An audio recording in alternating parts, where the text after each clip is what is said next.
Bismillahirrahmanirrahim. Alhamdulillahi Rabbil Alamin. Salatu salam ala syarfil anbiya wal mursalin. Nabina Muhammadin wa ala alihi wa sahbihi ajma'in. Assalamualaikum warahmatullahi wabarakatuh. So inshallah sirah. Yung sumunod na bahagi na nung tinatalakay natin ay dito sa yung Surat At-Takwir. Wa ma huwa alal ghaibi bidanin. So, si Propeta Muhammad sallallahu alaihi wasallam ang tinutukoy dito. So si Propeta Muhammad sallallahu alaihi wasallam, isa na bahagi, alam yakunin nabi daninan fi iblagil wahi. So, si Propeta Muhammad sallallahu alaihi wasallam ay hindi nagkukulang sa pagpaparating ng mensahe. So, sinabi ni Allah subhanahu wa ta'ala, wa ma huwa alal ghaibi bidanin, ay wama Muhammadun, si Propeta Muhammad sallallahu alaihi wasallam na yung tinutukoy dito, hindi si Jibril alaihi salam. Wama Muhammadun sallallahu alaihi wasallam ala ma anzalahu Allahu ilayhi bidanin, ay bi muttaham. Si Propeta Muhammad sallallahu alaihi wasallam ay kumbaga hindi siya nag-iimbento sa mga ipinahayag sa kanya. Wa minhum man qara'a dhalika bid-dad, ay bibakil. So meron iba't maaring magiging may iba-ibang pagbasa. Bidhanin yung dha at dad. Kapag dhanin, ibig sabihin kumbaga nanguhula lamang sa mga pinahayag. Pero pag dod, kuripot. So hindi siya kuripot sa pagpapahayag sa mensahe. Kung yung pinahayag sa kanya, pinapahayag niya. Wala siyang nililihim. Bal yubdiluhu likulli ahadin. Bagkus ito ay kanyang ipinaparating sa lahat. Sinabi ni Sufyan bin Uyayna radiyallahu anhu, danin wa danin sawaun, ay ma huwa bikadibin wa ma huwa bifajirin. So yung danin at danin ay dha o dod ay magiging parehong kahulugan sa konteksto dito sa aya. Dahil si Propeta Muhammad sallallahu alaihi wasallam sa kanyang pagpapahayag, hindi siya sinungaling at hindi siya gumagawa ng kasalanan. Hindi siya nag-iimbento lang. Hindi katulad ni Musaylima, di ba? Yung peke niyang Quran, napakapangit. Wad-danin al-muttaham, wad-danin al-bakhil. At yung danin nga, ito yung tao na makasalanan, sinungaling. At sumusunod lang sa mga haka-haka o yung nag-iimbento nga lang. At yung danin, ito na nga yung tao na kumbaga kuripot, kumbaga nagdadamot sa pagpapahayag sa anumang inutos sa kanya ni Allah na ipahayag. Sinabi ni Qatada, kanal Qur'anu gaiban fa anzalahu Allahu ala Muhammadin famadan nabihi alan nas. Bal nasyarahu wa balagahu wa badalahu likullin man aradahu. So dito ang sinabi, wa ma huwa alal ghaibi bidanin, yung al-ghaib dito na tinutukoy, yung ipinahayag ni Allah. Kasi yung Quran, al-ghaib naman siya . Kumbaga yung panahon na yun, al-ghaib siya, hindi pa siya pinapahayag lahat. Pero pinapahayag ito dahan-dahan kay Propeta Muhammad sallallahu alaihi wasallam, nagiging hayag ito. Pero hindi ito inilihim ni Propeta Muhammad sallallahu alaihi wasallam. Hindi niya pinagdamot. Bagkus ay pinahayag niya sa lahat, sa sino mang naisin niya na paratingan ng mensahe na ito. O sa sino mang naghahangad ng mensahe na ito. Sino mang may gusto na makinig ng mensahe. Wakadhalika qala Ikrima wa Ibn Zaid wa ghayra wahidin. At ito rin na naging pananaw ni na Ikrima, Ibn Zaid at iba pa. So biro niya di ba dito sa tafsir, ilang beses na natin, hindi lang ilang beses pala, ilang taon na natin to tinatalakay. Lagi nababanggit si Ikrima. Samantala si Ikrima, ilang taon na lang ba siyang Muslim habang buhay si Propeta Muhammad sallallahu alaihi wasallam? 3 taon na lang. Pero palaging nababanggit yung pangalan niya sa mga tafsir. Ibig sabihin, nagdedicate na talaga siya nung panahon niya sa Islam, sa pag-aaral, sa paglilingkod sa Islam. At ito rin ang naging pananaw ni na Ibn Jarir. Yung nga, kay Ibn Jarir, ang basa nila Danin. At dito sa Hafs an Asim, yung version ng, hindi naman version, yung paraan ng pagbasa ng Quran na binabasa natin sa Mushaf ng Madina, Dod ang meron. So, ibig sabihin madamot. Yun ang iniulat nila. Wakilahuma mutawatirun wa ma'nahu sahihun kama taqaddam. Actually, yung dhanin at danin, so pareho naman silang mutawatir. Kumbaga pareho silang tamang pagbasa nga. Pero pareho silang tama ayon sa nababanggit. At panghuling bahagi, Al-Qur'anu dikrun lil alamin walaysa biwahyi syaitan. Ang Quran ay paalala para sa sangkatauhan at sa mga jinn na rin, at hindi ipinahayag ni Satanas. Kasi kabilang to sa mga ibinibintang kay Propeta Muhammad sallallahu alaihi wasallam. Ng Quran ipinahayag ni Satanas. Kaya nga 'di ba minsan yung may nagsabi kay Propeta Muhammad sallallahu alaihi wasallam, hindi pa ba dumarating sa iyo ang Satanas mong demonyo mo? Kasi hindi pa siya nakatanggap uli ng kapahayagan. At sabi sa tafsir, yun daw si Abu Lahab. At nangyari yun bago pa ipahayag yung Suratud Duha. So ibig sabihin si Abu Lahab, sa umpisa pa lang ng pagiging propeta ni Propeta Muhammad sallallahu alaihi wasallam, dahil malapit siyang kamag-anak, nabatid na niya ito, yung mga bagay na to. Kaya ganon, siya yung nauna, kabilang sa mga nauna talaga na naminsala kay Propeta Muhammad sallallahu alaihi wasallam. Ito na nga yung aya, wa ma huwa biqawli syaitanir rajim. Ito na yung lagi na lang pinagkakamalian ni Torno. Sarap batukan kung paano mong pagkakamalian pa yan? Babasahin mo, wa ma huwa biqawli syaitanir rahim. Paano, syaitan na nga tapos idudugtugan mo pa ng rahim. Kahit magkamali ka pa ng pagbabasa dyan, o kahit transliteration, o ano pa man, nagkamali ng sulat, hindi jim yun na ilagay, haang na ilagay. Hindi mo yan babasahin kung naiintindihan mo. Ng rahim, hindi pwedeng magiging katangian ni syaitan kailanman. Kaya hinahamak niya yung relihiyon Hinahamak niya ang relihiyon. Yung pag imam-imam niya, nagma-microphone pang kapal lang mukha. Sinagad nila yan yung volume niyan, hindi yung ganyang kalakas dati Nung nagsasala pa tayo dyan sa masjid din, hindi yung ganyang kalakas dati. Ngayon halos pumutok na yung yung trompa. Sinagad nila yan ng kasamaan. Nga ay, wama hadal Qur'anu biqawli syaitanir rajim. Ang Quran na ito ay hindi pananalita ng Satanas na isinumpa. Ay la yaqdiru ala hamlihi wala yuriduhu. So, hindi ito kaya ni Satanas na hindi nga ito salita ni Satanas, at kung dadalhin man ito ni Satanas, itatangan man lang ni Satanas, kahit yun hindi niya kaya.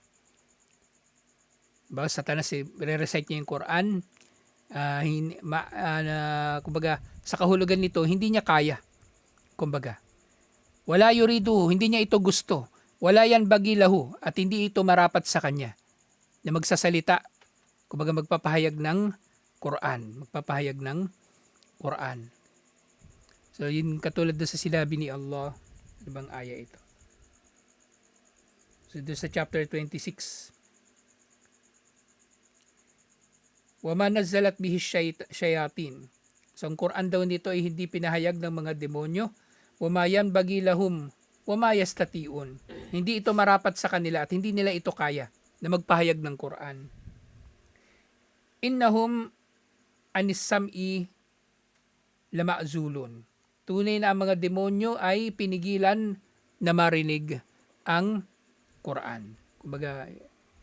Pinipigilan sila ni Allah na marinig ang Quran. So hindi rin nila ito makakabisado, hindi rin nila ito mare-recite sa mga tao. Kaya nga kapag yung yung Quran nire-recite sa demonyo, yung totoong sinapian talaga ng demonyo, umaalis sila. Kasi nga pinipigilan sila ni Allah na makapakinig ng Quran. So yun ang kahulugan niya. Sumunod na aya, fa'ayna tadhabun, ay fa'ayna tadhabu ukulakum fi tadkirikum o fi takdibikum bihadal Quran ma'adahrihi wa wuduhihi wa bayan kaunihi hakkan min indillahi azza wa jal. So, fa'ayna tadhabun, saan kayo pupunta? Pero dito, ang tinutukoy dito ni Allah, yung katulad ng tinatalakay natin doon sa mga kapahayagan. Ang mga kapahayagan, nangungusap sa talino ng tao. Saan napunta yung utak ninyo? Sabi ni Allah. Saan napunta ang utak ninyo, ang talino ninyo? Sa pagpapasinungaling ninyo sa Quran na ito. Sa kabila ng pagiging malinaw nito at pagiging maliwanag ng pagkakapahayag dito. Na ito nga ay katotohanan mula kay Allah. So itong sinabi ni Abu Bakar radiyallahu anhu, alirafdi Bani Hanifa hina kaddamu muslimin wa amarahum katalu alayhi shay'an min al-Quran. Fatalaw pala. So dumating daw yung kumbaga grupo ni Musaylima al-Kadhdab. So punta raw sila sa mga Muslim at nagbasa raw sila ng ilan sa mga ipinahayag kay Musaylima. Fatalaw alayhi shay'an min Qur'ani Musaylima al-Kadhdab. At binasa daw ng mga tao na ito kay Abu Bakar Siddiq yung ilan sa mga ipinahayag kay Musaylima al-Kadhdab. Kumbaga, nagpapakilala kasi silang Muslim pero may sarili silang Quran. Yung Quran ni Musaylima. Alladhi huwa fi gabatil hadiyan warrakaka. Si Musaylima al-Kadhdab, kumbaga, yung mga tao niya dumating nga doon. At kumbaga, katulad ng kung ano yung naging komento ni Amr bin al-As, walang kwenta Walang kwenta yung Quran ni Musaylima al-Kadhdab. Fakala, sabi ni Abu Bakar, wayhakum, ay na tadhabu ukulakum. Kasawian sa inyo, saan ba napunta mga utak ninyo? Wallahi, inna hadal kalam lam yakhruj min ay min ilahin. Sabi ni Abu Bakar Siddiq radhiyallahu anhu, yung mga pananalita na yan, yung Quran ni Musaylima na binasa ninyo, maaaring khalifa na si Abu Bakar dito sa panahon na to. Siya ning khalifa. Kasi panahon naman niya yung ano talaga yung digmaan.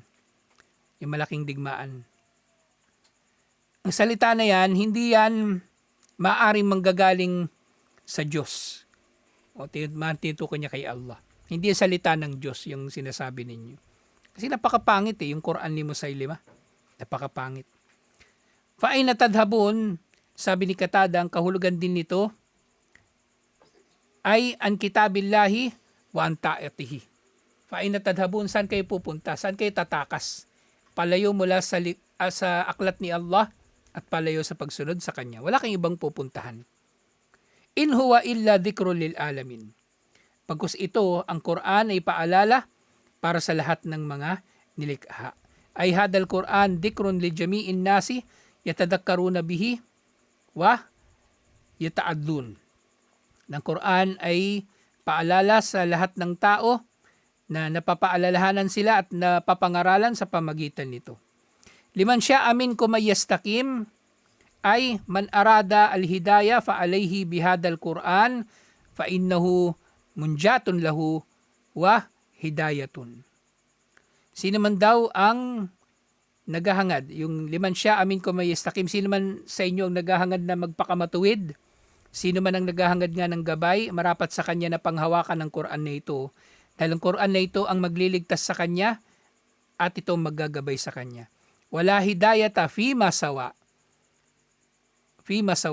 At walang gabay na matatagpuan sa iba paliban dito. Kaya nga anumang pananalita ng tao na walang binabanggit na Quran o ayaw, walang gabay. Liban pa dito. Sa iba pang pananalita, walang gabay. Kaya nga 'di ba sa mga khutbah, wa inna kayra hadithi kitabullah. Pinakamainam na salita ay ang salita ni Allah subhanahu wa ta'ala ng aklat ni Allah. Wala nang iba pang mas matuwid na pagkukunan ng gabay. Hindi sinabi, وَمَا تَشَاءُونَ إِلَّا أَن يَشَاءَ اللَّهُ رَبُّ الْعَالَمِينَ. Itong sinabi na ito ni Allah na may kinalaman ito sa qadar eh. Sa magandang bahagi ito ng qadar, yung sa pag-unawa sa qadar. Wala kayong hahangarin liban na lamang sa hinangad muna ni Allah. O wala kayong nanaisin liban na lang sa kung ano muna ang ninais ni Allah. Ay, laysatil mashi'a mawkulatun ilaykum faman sya'a ihtada wa man sya'a dalla. So, ang mashi'a daw, ang pagnanais, kumbaga ay hindi lamang nakasalalay sa inyo. Pero dito may kinalaman din ito sa sino mang gagabayan ni Allah. Nang gabay, mga may kinalaman ito sa mga naunang mga talata. Ang gabay ay hindi darating sa sino mang naisin ninyo. Bagkus ay darating sa sino mang naisin muna ni Allah. وَمَا تَشَاءُونَ إِلَّا أَن يَشَاءَ اللَّهُ. Yan siya. Sino man ang naghahangad nga ng gabay ay magagabayan. Sino man naghahangad ng pagkaligaw ay maliligaw. Yan nga. Yung mga tao, ibinibigay ni Allah yung karapat dapat sa kanila. Di ba? Ano bang mauuna sa qadar? Yung kaalaman ni Allah, di ba? Tapos pangalawa lang yung mashi'a. So si Allah, sa kanyang mashi'a, sino mang hangarin niya na maligaw, ay yung nakita lamang niya, nalaman lamang niya na karapat dapat nga na maligaw. Makatarungan si Allah. Makatarungan si Allah. Bal dhalika kulluhu tabi'un li masyiatillahi ta'ala rabbul alamin. Ang lahat ng ito ay sumusunod lamang sa pagnanais ni Allah ang Panginoon ng mga nilikha. Sa iniulat ni Sufyan al-Thawri mula kay Sulaiman bin Musa, lamma nazalat hadihil aya, nang ibinaba daw ang aya na ito, liman sya'a minkum may yastaqim, sinabi ni Abu Jahal, al-amru ilayna in syi'na istaqamna wa in syi'na lam nastaqim. So narinig daw ni Abu Jahal yung aya na ito. Nagkomento raw si Abu Jahal, ang bagay na yan, pagpapakamatuwid ay nakasalalay sa amin. Kung gugustuhin namin, magpapakamatuwid kami. Pero kung ayaw namin, hindi kami magpapakamatuwid. Gago talaga. Gago talaga. Fa'anzalallahu ta'ala, وَمَا تَشَاءُونَ إِلَّا أَن يَشَاءَ اللَّهُ رَبُّ الْعَالَمِينَ. So ito yung naging tugon ni Allah. Yung susunod din na aya. Wala kayong anumang hahangarin, liban na lamang sa kung anong hangarin ni Allah, ang Panginoon ng mga nilikha. Kasi pagpapakamatuwid ng tao ay nasa gabay ni Allah. At yung pagiging gago ng tao, kagaguhan ng tao, ay nasa pagliligaw din sa kanya ni Allah. So bandang huli, kailangan talaga natin na humiling ng gabay kay Allah palagi. At ito ang dulo ng tafsir ng Suratul Takwir. Alhamdulillah. So isusunod na sura na yung Suratul Infitar. Ito nga tatlo sila na mga aya o tatlong mga sura na makikita natin dito ang mga tagpo sa araw ng paghuhukom. Alhamdulillah. So ito natin ito inshallah. Assalamualaikum warahmatullahi wabarakatuh.